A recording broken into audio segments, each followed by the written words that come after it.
satu tidak mengurangi rasa hormat kami kepada beliau-beliau semuanya. Mudah-mudahan selalu dipanjangkan umurnya, diberikan kesehatan yang prima, dan Allah berikan perjalanan hidupnya selalu dalam lindungan Allah Subhanahu wa taala. Amin amin amin ya rabbal alamin. Para bapak, para ibu sekalian yang dimuliakan Allah Subhanahu wa taala, juga anak-anakku sekalian yang kami sayangi, pada malam hari ini alhamdulillah pengurus Masjid Al-Fitrah, warga masyarakat sekitar Masjid Al-Fitrah bersama-sama melaksanakan peringatan Maulid Nabi besar Muhammad sallallahu alaihi wasallam. Peringatan apa, Je? Peringatan Maulid Nabi besar Muhammad sallallahu alaihi wasallam. Jere Kanjeng Nabi Muhammad sallallahu alaihi wasallam, kata baginda Nabi. Ya. Anak-anakku dengarkan ya. Satu riwayat hadis yang diriwayatkan oleh sahabat Anas radhiyallahu anhu, baginda Nabi Muhammad sallallahu alaihi wasallam mengatakan, la yu'minu ahadukum hatta akuna habba ilaihi min waladihi wa walidihi wan nasi ajma'in. Ada juga yang mengatakan hatta akuna, dalam satu riwayat lagi ahabba ilaihi min ahlihi wa malihi wan nasi ajma'in. Apa yang dimaksud hadis tadi dari baginda Muhammad sallallahu alaihi wasallam? Beliau mengatakan, kata baginda Nabi, tidaklah iman seseorang, tidaklah iman dari kalian semua, salah satu kalian semua, sehingga apa? Kata baginda Nabi, aku lebih dicintai oleh seseorang tadi daripada cinta kepada anaknya, cinta kepada orang tuanya, dan cinta kepada orang lain. Jadi adanya Nabi Muhammad SAW itu adalah posisi tertinggi cintanya. Cinta kita, mahabbah kita kepada Nabi besar Muhammad SAW. Bahkan cinta kita kepada keluarganya, cinta kita kepada hartanya, itu lebih nomor berapanya? Lebih utama adalah cinta kepada Nabi besar Muhammad SAW. Tapi kemudian menjadi pertanyaan kita, apakah kita sudah bisa untuk bisa mencintai baginda Muhammad sallallahu alaihi wasallam sehingga bisa melebihi cinta kita daripada cinta kepada anak-anak kita, cinta kepada orang tua kita, cinta kepada orang lain? Apa kita sudah mampu? Ini pertanyaan untuk kita. Kadang kita tidak sadari begitu senangnya kita kepada anak, senang kepada orang tua, apa yang menjadi keinginannya kita berikan. Sampai yang namanya hari ulang tahun anak-anak kita, hari ulang tahun keluarga kita, hari ulang tahun orang tua kita rayakan kadang sebesar-besar, kita rayakan dengan sebesar-besarnya. Ya memang baik dengan sedekah, dengan selamatkan, dengan berdoa. Tapi bagaimana kemudian ketika menghormat baginda Muhammad SAW di hari kelahiran Nabi Muhammad SAW? Tidak ada di dalam hatinya untuk menghormat, untuk memuliakan akan lahirnya baginda Muhammad SAW, yaitu di dalam bulan Rabiul Awal ini yang tepat pada malam 12 Rabiul Awal, tepatnya pada malam hari ini, Jumat, lahirnya Nabi hari. Maka ini menjadi perlu introspeksi kita, perlu pemikiran kita. Kecintaan kita kepada Nabi Muhammad SAW dengan apa? Dengan kita memperbanyak sholawat kepada Nabi Muhammad SAW. Cinta kita kepada Nabi Muhammad SAW dengan mengikuti daripada sunnah-sunnah baginda Nabi Muhammad SAW. Cinta kita kepada Muhammad SAW dengan melakukan apa-apa yang disyariatkan oleh baginda kanjeng Nabi Muhammad SAW. Ini para bapak, para ibu, anak-anak sekalian. Nah, kecintaan inilah yang akan menjadi modal kita untuk besok kelak. Ketika kecintaan ini termasuk kecintaan yang diridhoi oleh Allah, kecintaan atas baginda Muhammad SAW, maka akan menjadi jaminan kita bisa masuk bersama-sama di surganya Allah Subhanahu wa taala bersama baginda Nabi besar Muhammad sallallahu alaihi. Kanjeng Nabi Muhammad sallallahu alaihi wasallam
dikatakan oleh Imam As-Sari As-Saqafi, barang siapa orang yang bertujuan malam ini kita melaksanakan Maulid Nabi, membaca sejarah Nabi besar Muhammad sallallahu alaihi wasallam sebagai ungkapan kita cinta kepada Nabi Muhammad sallallahu alaihi wasallam, memuliakan dengan menyebut-nyebut daripada sifat-sifat keagungan Nabi besar Muhammad sallallahu alaihi wasallam yang baru saja tadi telah dibacakan. Cuman karena berbahasa Arab juga kadang kita tidak bisa paham. Tapi inti di dalamnya adalah bagaimana kita mengagungkan, memuliakan Nabi Muhammad sallallahu alaihi wasallam. Apa yang dikatakan oleh daripada kaul para ulama sholihin, beliau mengatakan barang siapa menuju suatu tempat, Bapak Ibu sekalian datang ke tempat ini, ke masjid ini, yaitu dalam bersama-sama ingin melaksanakan bareng-bareng mengikuti pembacaan Maulid Nabi Muhammad sallallahu alaihi wasallam, atau dari bahasa Jawa muludan, sama-sama ingin melaksanakan merayakan Maulid Nabi Muhammad sallallahu alaihi wasallam, maka kata orang soleh sebagai orang soleh, barang siapa orang menuju suatu tempat itu dan tempat itu kemudian dibacakan Maulid Nabi Muhammad sallallahu alaihi wasallam, maka orang itu adalah jelas sama hanya seperti daya dia menuju daripada taman-taman surganya Allah Subhanahu wa taala. Dia datang ke taman surganya Allah Subhanahu wa taala. Karena dia tidak datang kecuali hanya di dalam hatinya cinta kepada Nabi besar Muhammad sallallahu alaihi wasallam. Dan kata baginda Nabi, siapa yang cinta kepadaku, nanti besok di hari kelak akan bersamaku masuk ke dalam surganya Allah Subhanahu wa taala. Para bapak, para ibu yang dimuliakan Allah Subhanahu wa taala. Ada juga sebagian daripada kaulus kalamus sholih. Ini barangkali bisa dipraktekkan ya, dalam keseharian kita. Apa? Ini sudah banyak dilaksanakan oleh orang-orang soleh, dilaksanakan oleh kaum muslimin muslimah. Apa diantaranya dakwah daripada seorang ulama besar, yaitu Al-Imam Fakhruddin Ar-Razi. Beliau mengatakan, ma min syahsin qara'a maulidan Nabi sallallahu alaihi wasallam ala bilfin aw burin aw syai'in akhar min al-maqulat illa zaharat fihi al-barakah. Kata Imam Fakhruddin Ar-Razi, siapapun seseorang membaca Maulid Nabi seperti di sini kumpul di masjid atau di rumah, kemudian ketika membaca Maulid Nabi Muhammad sallallahu alaihi wasallam itu dia niatkan, dia siapkan garam. Ibu-ibu di rumah dia uyah garam, au burin ataupun beras, gandum dan sebagainya. Madakan Maulid seperti ini, disiapkan di tengahnya, siapkan garam.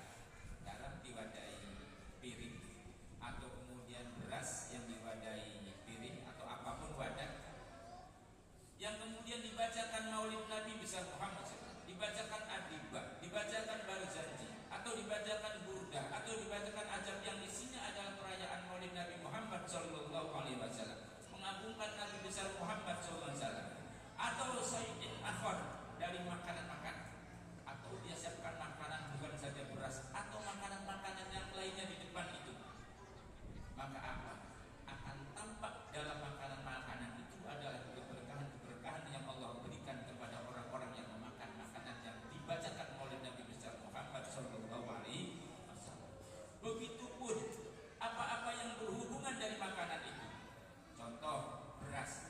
Kemudian beras kita manak pakai panci. Maka begitupun dari panci-panci itu akan ada keberkahan. Dan siapapun yang memakan makanan itu, panci di Maulidi kan ada kalau di daerah Buddha itu kan, di Maulidi itu memang ada panci, wajan, itu di Maulidi diorai. Karena apa? Nanti apapun yang dimasak di situ akan ada keberkahan-keberkahan. Dan siapapun yang memakan makanan yang dihasilkan dari makanan-makanan atau tempat yang sudah dibacakan Maulid Nabi besar Muhammad SAW,